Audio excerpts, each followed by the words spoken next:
What happens when the voice that helped make a group famous suddenly walks away and discovers that the world was waiting to hear what they could do alone? Some became bigger than the groups that made them famous. Some fought to escape the image that made them stars, and some took one enormous gamble that changed R&B forever. Welcome to Rhythm Origins, because tonight, we're counting down 10 R&B artists who walked away from famous groups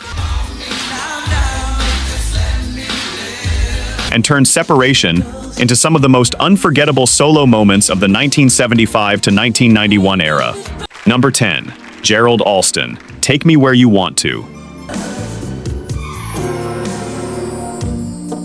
Before Gerald Alston became a solo voice, he was the voice millions associated with the Manhattans. And in 1976, he helped make Kiss and Say Goodbye one of the defining soul records of its era. A song that reached number 1 on both the American pop and R&B charts. But after nearly 2 decades with the group, Alston made the decision to leave in 1988 and finally see what his name could do without the Manhattans beside it. And his first solo album arrived that same year, with Take Me Where You Want To, a sensual, slow-burning record that immediately announced that Gerald Alston wasn't simply borrowing the group's audience. He was building his own identity. What makes this story interesting is how different the solo record feels from the image of a man simply stepping away from a legendary vocal group. Alston had spent years perfecting the art of romantic soul, and Take Me Where You Want To gave him room to put that intimate voice directly in the spotlight, without having to share the emotional center with a harmony group. Released in 1988, the song became a top 10 R&B record, peaking at number 6. While his debut album itself reached number 18 on the R&B albums chart, proving that the former Manhattan's lead singer still had serious commercial power on his own. And the story didn't stop with one nostalgic solo attempt. Alston followed the debut with Open Invitation in 1990, and that album actually became his strongest solo album,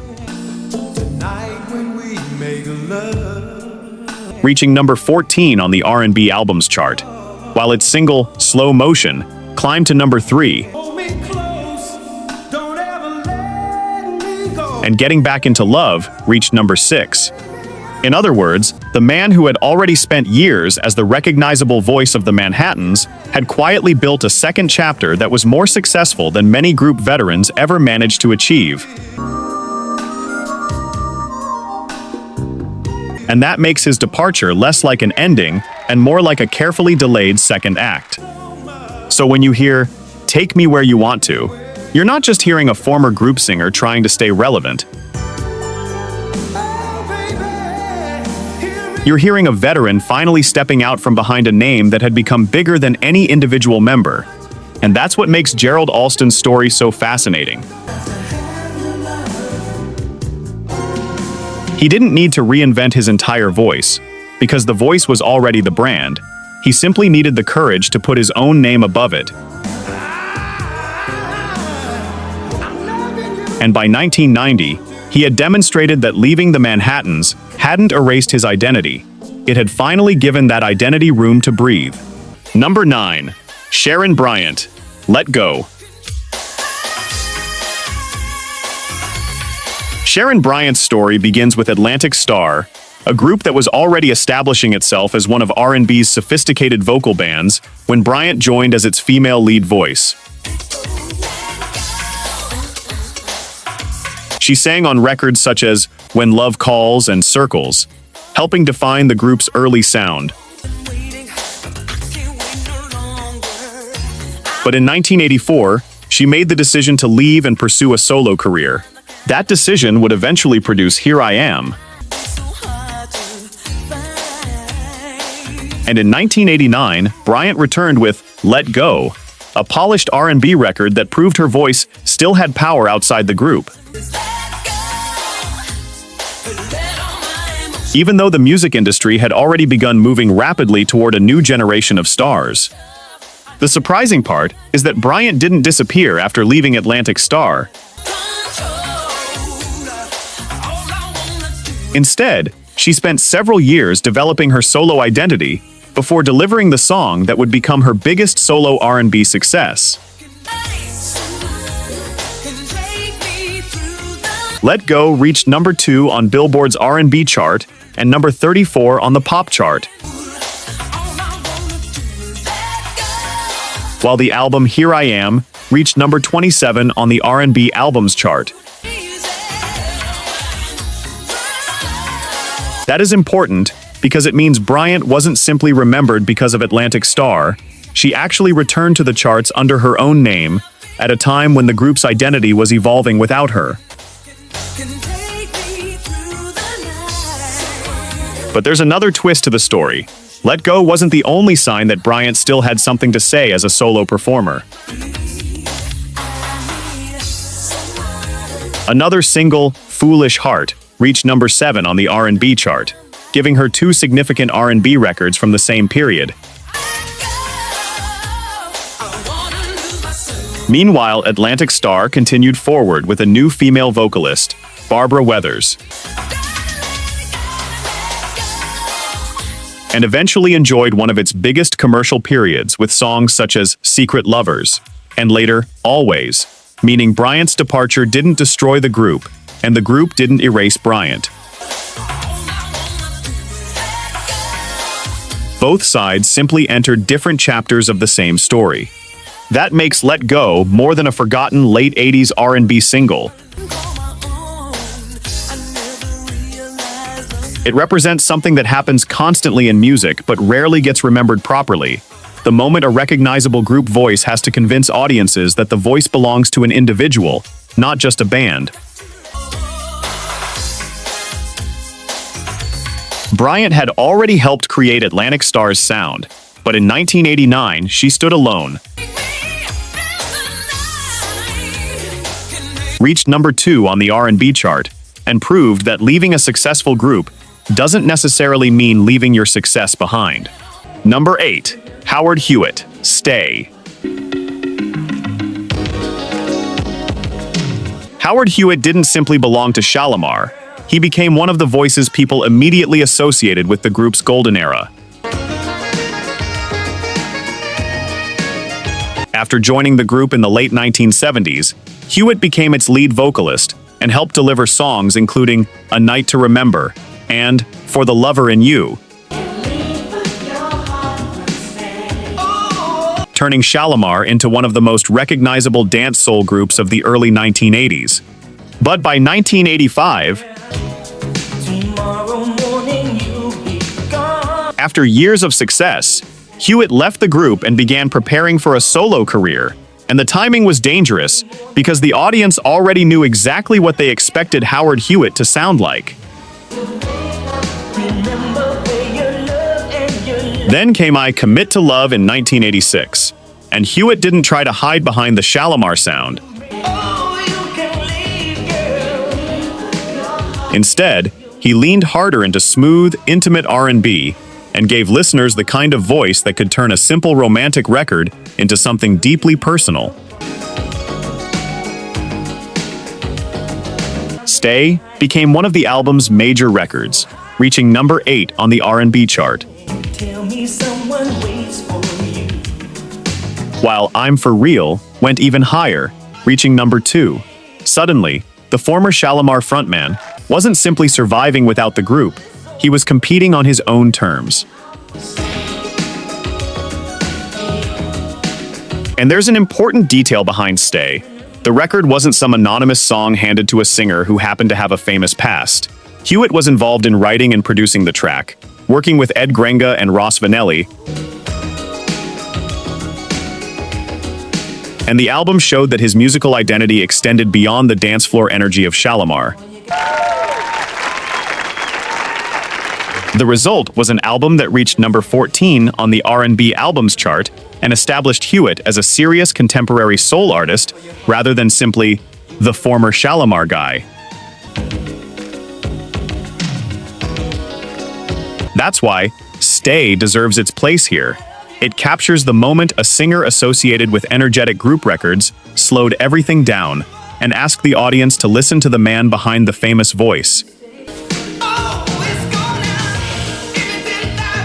Howard Hewett left Shalamar in the middle of a major career, but instead of chasing the same formula, he built a solo sound around romance, spirituality, and vocal control.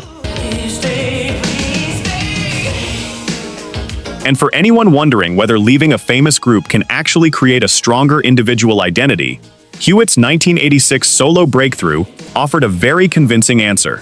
Number 7. DeBarge. Who's Johnny? DeBarge's situation was different because his group was literally his family. DeBarge had become one of Motown's important R&B acts, with L serving as the unmistakable lead voice on songs including All This Love, Love Me in a Special Way, Who's Holding Donna Now, and Rhythm of the Night. By the time L left the group around 1985 and launched his solo career in 1986, he wasn't walking away from an unknown band. He was walking away from a family act that had just experienced one of its biggest hits, and that made the next move extremely risky. Then came the strangest opportunity imaginable, a song connected to the movie Short Circuit called Who's Johnny? The record was released as L's debut solo single in 1986, and somehow, the unusual title, futuristic production, and instantly recognizable falsetto turned it into a monster crossover record. Who's Johnny? Reached number 1 on the R&B chart and number 3 on the Billboard Hot 100, making it one of the most successful solo departures in this entire countdown. The music video made the story even stranger. Instead of simply placing L in front of a camera and letting him sing, the video incorporated characters and imagery connected to Short Circuit, with Ali Sheedy appearing, and the storyline turning into an almost surreal courtroom mystery surrounding Johnny 5.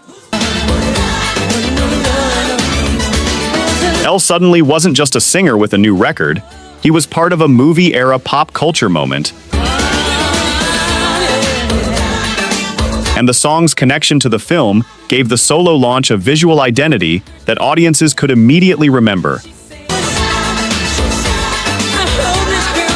And here's the irony. DeBarge had spent years helping define DeBarge's emotional sound, yet his first enormous solo moment came from a song that sounded much more playful and pop-driven than the romantic material that had made him famous.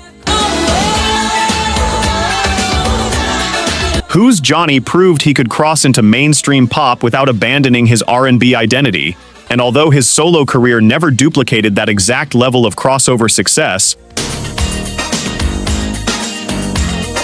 the record remains a fascinating example of a group singer leaving at the precise moment when the industry was willing to gamble on something completely unexpected. Number 6. Jeffrey Osborne, On the Wings of Love. Before Jeffrey Osborne became the voice behind On the Wings of Love, he was known as the powerhouse singer of LTD. And his journey into the spotlight was unusual, because he originally entered the group primarily as a drummer. By 1976, he had become the group's principal lead vocalist, and his voice helped drive major LTD hits, including Back in Love Again. After years of success, Osborne and his brother Billy left the group in late 1980 to pursue solo careers, setting up one of the strongest vocalist-to-solo artist transitions of the early 1980s. His solo debut arrived in 1982, and the first major statement was, "I really don't need no light." A song that reached number 3 on the R&B chart. But the record that would become the defining solo moment was "On the Wings of Love." Released in 1982 and written by Osborne with Peter Schless, the song combined polished adult contemporary production with Osborne's enormous soul voice, eventually reaching number 13 on the US R&B chart and number 29 on the Hot 100. What makes the song particularly interesting is that it wasn't simply a copy of LTD. Osborne was deliberately establishing a more sophisticated solo identity, and the song crossed into adult contemporary territory without losing the emotional intensity that had made him a group star. It even became a major international record, reaching number 11 in the United Kingdom and number 1 on Canada's adult contemporary chart, showing that Osborne's voice could travel far beyond the audience that knew him from LTD. And there was no shortage of evidence that the gamble worked. Osborne's second solo album, Stay With Me Tonight, became his first solo gold album and generated several additional hits, while songs such as Plain Love and the title track expanded his solo identity. So when On the Wings of Love plays today, listen for what it represents. A drummer who became a legendary group vocalist, then walked away from that group and discovered that the voice audiences loved didn't belong to LTD alone, it belonged to Jeffrey Osborne. Number 5. Dennis Edwards, Don't Look Any Further. Dennis Edwards already had a legendary resume before becoming a solo artist. He joined the Temptations in 1968 after replacing David Ruffin, and became one of the voices that helped move the group towards psychedelic soul, funk, and a harder-edged sound. Leading the group on classics including Cloud 9 and Papa Was a Rollin' Stone. But Edwards' relationship with the Temptations was anything but simple, because he left, returned, left again, and eventually launched a serious solo career in 1984. The record that finally gave Edwards his own identity was Don't Look Any Further, released in 1984 with Siedah Garrett. The combination was powerful. Edwards brought the authority of a veteran Temptations lead singer, while Garrett supplied a contrasting female vocal presence, creating a seductive duet that sounded immediately different from the group records that had made Edwards famous. The song climbed to number 2 on the US R&B chart and became one of the defining solo records of his career. The production also gave the record a completely different atmosphere from the classic Temptations sound. Instead of a large vocal group arrangement, Don't Look Any Further built its appeal around a hypnotic groove, spacious instrumentation, and the chemistry between Edwards and Garrett. The song's video has since become famous for being extremely low budget, even being described in retrospect as one of those cases where the song was far better than its visual presentation, but that almost adds to the mythology, because the music itself was strong enough to survive the limitations of the video. And Edwards' story becomes even more remarkable because his solo career wasn't a clean break. He returned to the Temptations in 1987, then left again 2 years later, meaning his career repeatedly moved between the security of the legendary group and the freedom of his own name. But Don't Look Any Further remains the proof that Dennis Edwards could step outside Motown's most famous vocal group and still create a record powerful enough to stand completely on its own. Number 4. Jermaine Jackson, Let's Get Serious. Few artists on this list had a more complicated departure than Jermaine Jackson, because he wasn't simply leaving a group, he was leaving one of the most famous family acts in music history.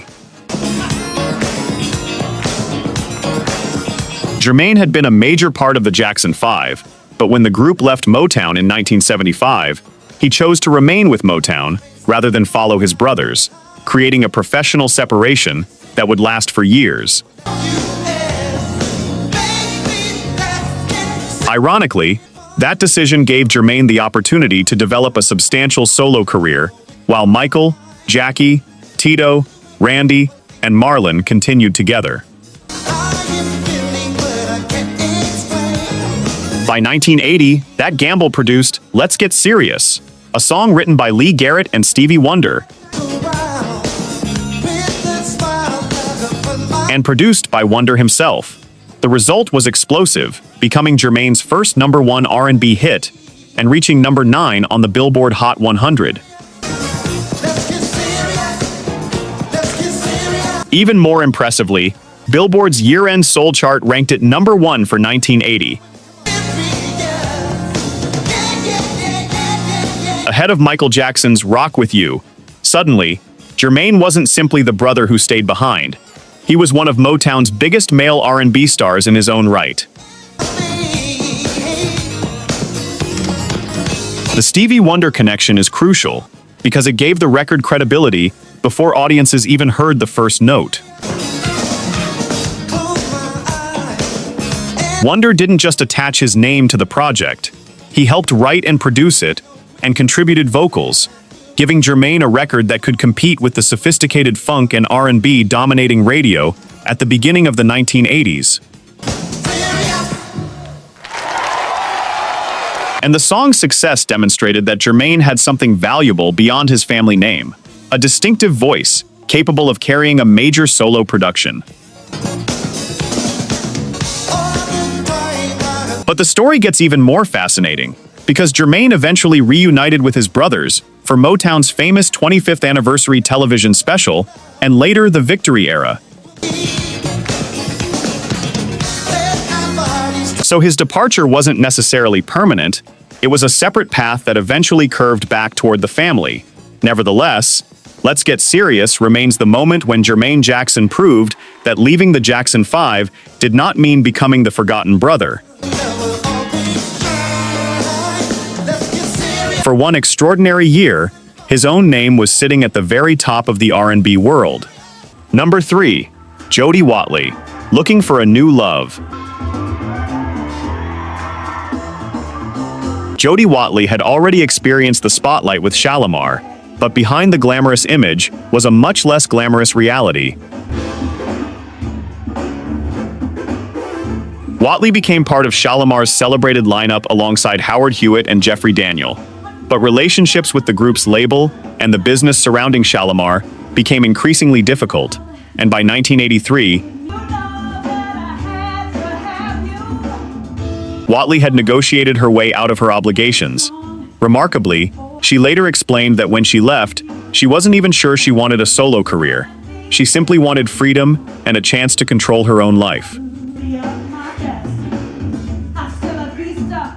Then came 1987, and one of the most perfectly timed reinventions in R&B history. Watley took an instrumental track from Andre Simone, drew inspiration from a painful romantic breakup, and helped turn those feelings into Looking for a New Love. The record wasn't simply a song, it was a complete image, attitude, and fashion statement, and the final version retained the urgency of her original demo vocal. The song reached #1 on the R&B and dance charts and #2 on the Billboard Hot 100.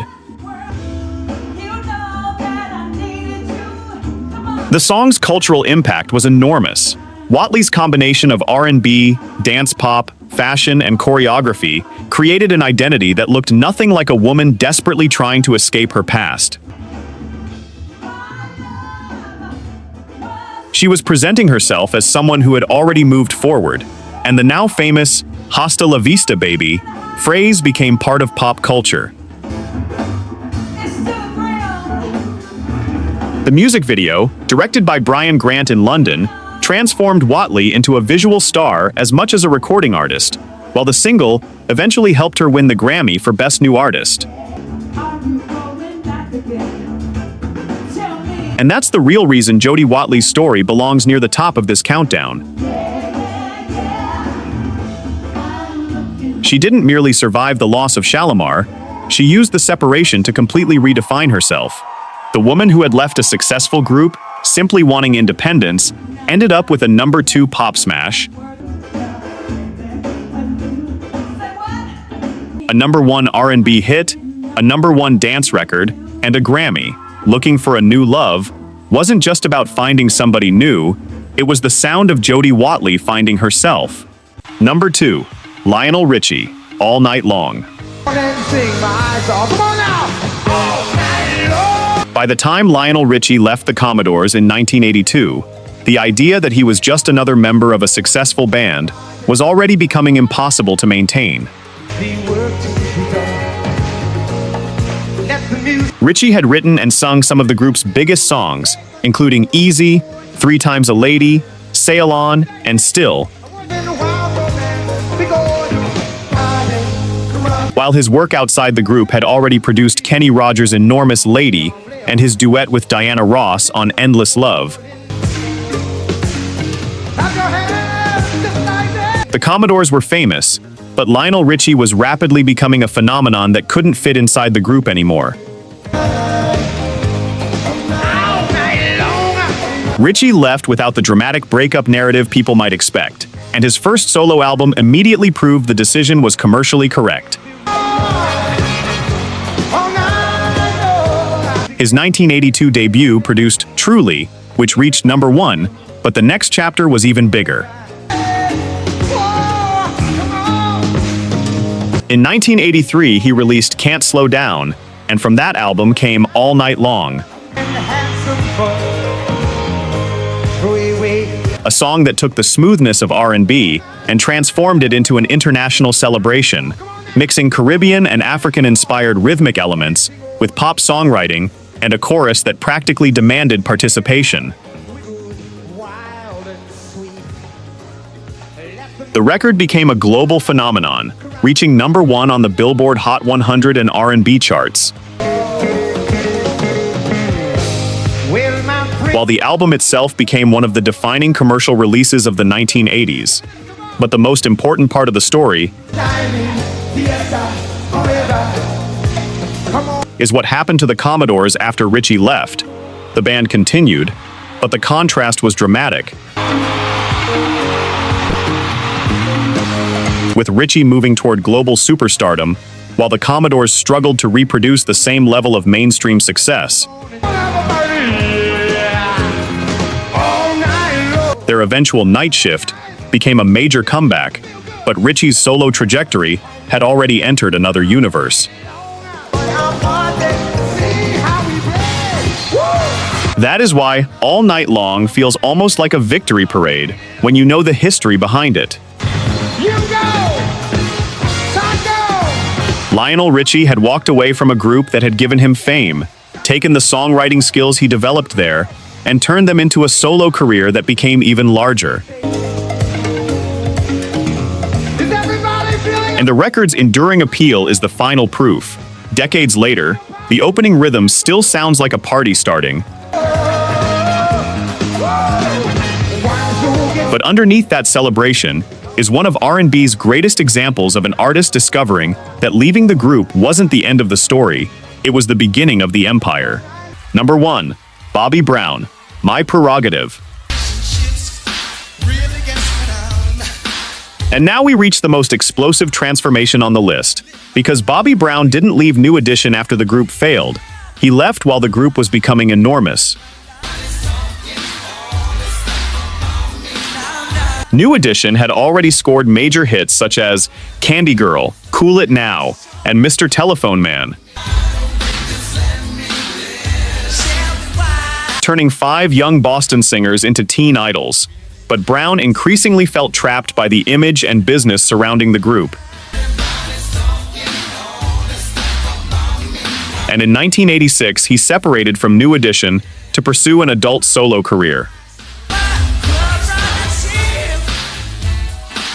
His first solo album, King of Stage, wasn't the revolution Brown wanted. It produced Girlfriend, a major R&B hit, but Brown still hadn't found the sound that would completely redefine him. Then he connected with producers and writers, including Teddy Riley, and the transformation began. The result was Don't Be Cruel, a record that helped establish the aggressive, rhythmic style that would become known as New Jack Swing. And suddenly, the former clean-cut New Edition teenager was presenting himself as a completely different kind of R&B star. Then came My Prerogative, the perfect title for the rebellion Brown's career had become. The song was not simply about romance. It was about refusing to let other people dictate how he lived, worked, or presented himself. And that attitude matched the visual transformation perfectly. Look, you got this person. Released in 1988, the record became Brown's signature song and eventually reached #1 on the Billboard Hot 100, while the music video put Brown's new persona front and center,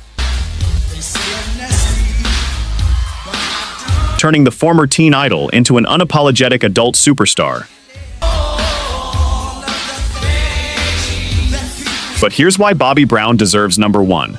His story changed more than his own career. Don't Be Cruel and its singles helped push New Jack Swing into the mainstream, influencing the sound of late 1980s and early 1990s R&B, while Brown himself went from being one member of New Edition to becoming one of the era's defining solo personalities. The irony is beautiful. He left a group because he wanted control over his identity, and the record that followed became an anthem about exactly that freedom. My Prerogative wasn't just Bobby Brown's hit, it was his declaration that the boy from New Edition had become his own man.